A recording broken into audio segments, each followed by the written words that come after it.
Kwa jina naitwa Pilindimanya, mkazi wa mtaa wa Sangara, Mvuti hapa, Chanika Mvuti, kata ya Msongola, wilaya ya Ilala, mkoa wa Dar es Salaam. Tangu mimi nizaliwe mwaka 70 mpaka leo makamu haya. Tunafanya chaguzi zote. Sijawahi kuona fujo kama hili utokea kwa sasa.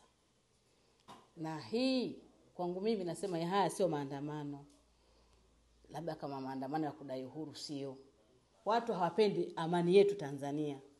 Kwa kweli jinsi tulivyotaharuki wananchi kwa tukio kubwa kama hili, kuchoma moto magari, kuchoma nini, kuambiwa tukae ndani. Tukae ndani, unaambiwa ukae ndani, huna hata ule unga wa kula ndani na watoto. Maduka yote yamefungwa na kulala saa 12. Bunduki pale zinalia, mabomu yanalia. Kwa kweli imetuathiri wa Tanzania. Na waasa wale wajukuu zangu mimi wanaofanya kitendo kama hicho, hata kama mkipewa pesa, hapa mmeharibu. Kwa maana hiyo Tanzania yetu mmeharibia kwanza CV. Sisi na sisi tunaonekana watu wa fujo, lakini sisi si watu wa fujo wa Tanzania. Sisi ni watu wa amani. Muda wote Mtanzania ni mtu wa amani, kwanza anafanya shughuli zake. Kupoteza ule muda wa shughuli ni kazi. Lakini kwa hili wametuletea jipya kwa kweli.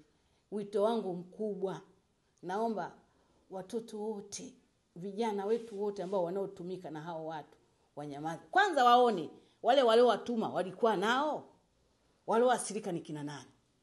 Walioathirika ile kundi la vijana waliyetumwa, ile uliopewa wewe shilingi 2 ndio ulioathirika, lakini mwenzio yuko kwenye kiyoyozi anaongea tu kwenye simu, wewe unatekeleza. Waache tufanye shughuli zetu. Yaani bora wangekuwa wanadai mama tunataka ajira, tukopeshe mikopo, tukafanye biashara. Yaani hapo tungewaelewa. Sio maandamano ya kutaka kuua watu kufanya nini.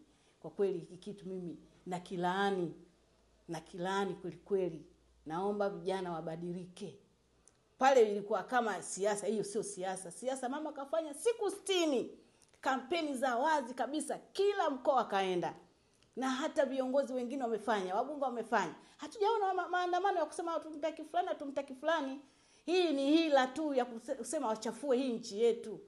Tunaomba tuilinde nchi yetu sisi wenyewe. Tusiharibu sisi wenyewe. Maana inaonekana kama vile sisi ndio wenyewe tunaiharibu wenyewe. Tunataka tuige wenzetu wanaotembea na magodoro huko na hawajulikani wako wapi, wanalala mbugani, na sisi hatutaki itokee hiyo hali. Mimi naomba wito vijana waache kabisa, na wasii kabisa waache. Kama kiongozi wao anawaasa waache, mama anasema waache, basi tuache kweli, tutulie tufanye shughuli zetu.